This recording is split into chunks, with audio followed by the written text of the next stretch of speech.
ମିଶି କି କ'ଣ ଆପଣମାନେ ଜାଣିଥିବେ। ହ୍ୟାଲୋ ଗାଇଜ୍, ମୁଁ ବଜାରରୁ କିଣିକି ଆଣିଛି 2ଟି କେକ୍। ଦେଖିବା ତା ଭିତରୁ କ'ଣ ବାହାରୁଛି। ତାକୁ ପ୍ରଥମେ ଖୋଲିଦେବ ଭଲରେ, ତାପରେ ଦେଖିବା କ'ଣ ଏଥିରେ ବାହାରୁଛି।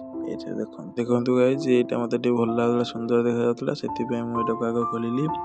ଦେଖିବା ତା ଭିତରେ କ'ଣ ଦେଖାଯାଉଛି। ହଉ ଦେଖ, ପଟେଇଲା କ'ଣ ତା ଭିତରେ କ'ଣ ହଳଦିଆ ଦେଖାଗଲା, ତାକୁ ପଛରେ ଚେକ୍ କରିବା।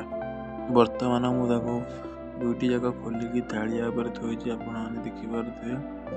ଦେଖନ୍ତୁ, ଏବେ ଦେଖିବା ତା ଭିତରେ କ'ଣ ବାହାରୁଛି। ଭାଇ ଏଥିରେ କ'ଣ ଗୋଟେ ଧଳା ଧଳା ଦେଖାଯାଉଛି। ଦେଖନ୍ତୁ କ'ଣ ମିଶି କି କ'ଣ ଆପଣମାନେ ଜାଣିଥିବେ।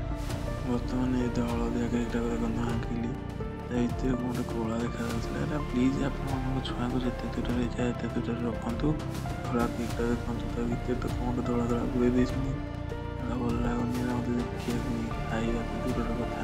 ପ୍ଲିଜ୍ ଆପଣଙ୍କ ଛୁଆମାନଙ୍କ ଠାରୁ ୟାକୁ ଦୂରରେ ରଖନ୍ତୁ, ଯେତେ ଚେଷ୍ଟା ଏତେ ଦୂରରେ ରଖନ୍ତୁ ପ୍ଲିଜ୍।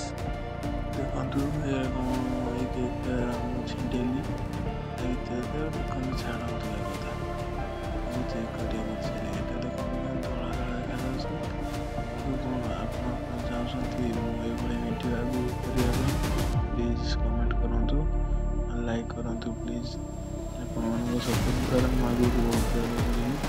ବର୍ତ୍ତମାନ ହଳଦିଆ କେକ୍ଟାକୁ ଦେଖନ୍ତୁ, ମୁଁ କହୁଥିଲି ଆଉ ଗୋଟେ ଖଣ୍ଡ ଭାଙ୍ଗିଲି, ଏ ଖଣ୍ଡକୁ ଦେଖ କ'ଣ ଗୋଟେ କଳା ଦେଖାଯାଉଛି। ପ୍ଲିଜ୍ ଆପଣମାନଙ୍କ ଛୁଆଠୁ ଦୂରରେ ରଖନ୍ତୁ। ଜୟ ଜଗନ୍ନାଥ।